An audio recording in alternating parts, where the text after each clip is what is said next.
Now I'm gonna take you through one of the most important aspect of criminal laws, that is Bharatiya Sakshya Adhiniyam, Bharatiya Sakshya Adhiniyam 2023, BSA 2023. रखो, समझो, भारतीय साक्ष्य अधिनियम, भारतीय साक्ष्य अधिनियम ने किसको रिप्लेस किया है? Replace Indian evidence act, Indian evidence act को इन्होंने रिप्लेस किया है। अभी भारतीय साक्ष्य अधिनियम का काम क्या है? अभी आप समझो, अगर आपके खिलाफ कोई कोर्ट में मुकदमा चल रहा है और कोई अगली वाली पार्टी आपके खिलाफ कोई एविडेंस लेके आता है, अभी उन्होंने एविडेंस लाया है, तो एविडेंस का ट्रायल जो होना चाहिए, it should be fair trial. कोई गलत कुछ भी एविडेंस लेके आएगा, एविडेंस बदल के लेके आएगा, कुछ एविडेंस किस चीज़ को एविडेंस बना के लेके आएगा, ऐसा तो नहीं होना चाहिए ना। इसलिए बनाया है भारतीय साक्ष्य अधिनियम। समझो इनका काम क्या है, इनका काम आपको समझना पड़ेगा। Consolidate and to provide for general rules and principle for evidence for fair trial.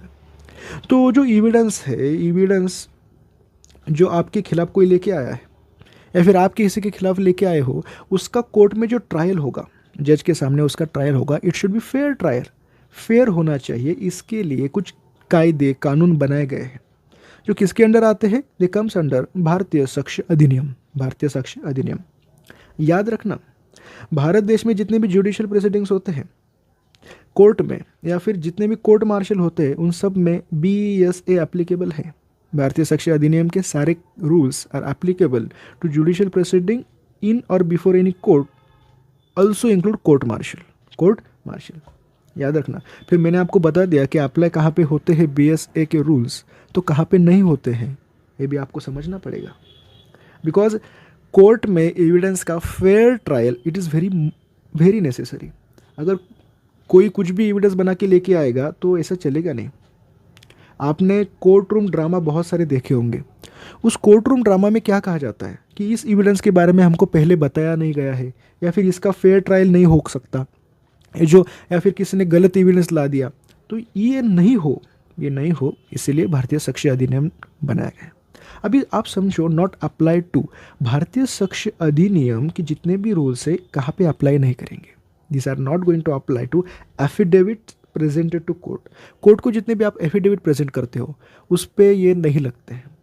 किसी ऑफिसर के सामने आप एफिडेविट करते हो या फिर किसी आर्बिट्रेटर के सामने कोई प्रेसिडिंग होती है, president before any arbitrator, this not come under BSA, not come under BSA। तो फिर याद रखो, इसके एग्जाम्पल भी मुझे आपको देने पड़ेंगे।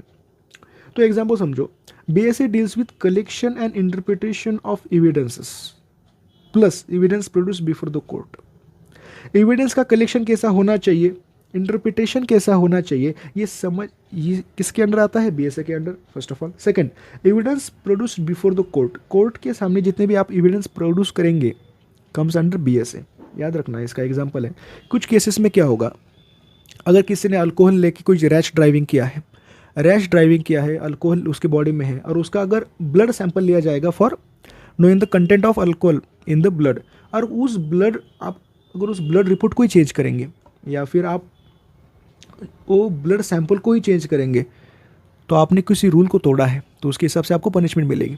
तो इसका एग्जांपल समझो, collection of blood for DNA analysis, कभी DNA एनालिसिस से पैटर्निटी डिस्प्यूट है, तो उस कंडीशन में collection of blood for DNA analysis किसके अंडर आएगा? BSA के अंडर आएगा, भारतीय साक्ष्य अधिनियम। तो उसको आपको कोर्ट में प्रोड्यूस करना है।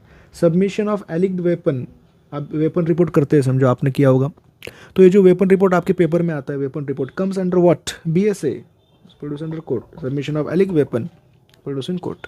अभी आपको समझना है BSA इतना ही था, इसका हर एक एस्पेक्ट आपको समझना है, याद रखना है, पूछा जा सकता है, it is very necessary. Okay, समझो। उसके बाद में अपन देखेंगे classification of criminal cases, classification of criminal cases for trial. अभी क्रिमिनल केसेस फॉर ट्रायल के दो क्लास होते हैं, first of all warrant case and summon case. आप ऐसे याद कर सकते हो, सिर्फ याद करने के लिए। वारंट मतलब बहुत संगीन गुना अगर होगा तो वारंट केस निकलेगा, सादा गुना है तो समन केस। अभी basis of punishment, on basis of punishment this classification is done.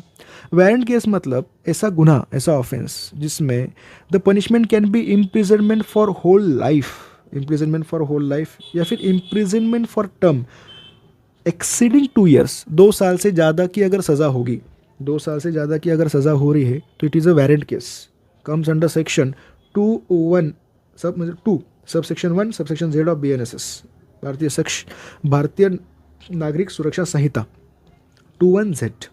अगर ऐसी केस, एक ऐसा offence which is not warrant case, punishment does not exceed more than 2 years, अगर 2 साल से ज़्यादा अगर पनिशमेंट नहीं होगी, 2 साल से ज़्यादा पनिशमेंट नहीं होगी, तो it is come under summon case.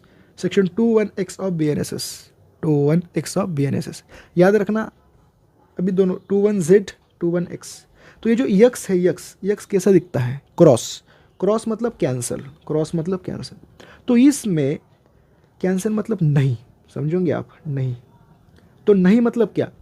2 साल से ज़्यादा की सज़ा नहीं होगी, 2 साल से ज़्यादा की सज़ा अगर नहीं होगी तो it come under 21X, x मतलब क्रॉस। ऐसा आप याद कर सकते हो। अगर आपके पास कोई अदर मेथड है तो उस पर कर सकते हो, या फिर मैंने जो मेथड दिए वैसे आप कर सकते हो। Okay, thank you.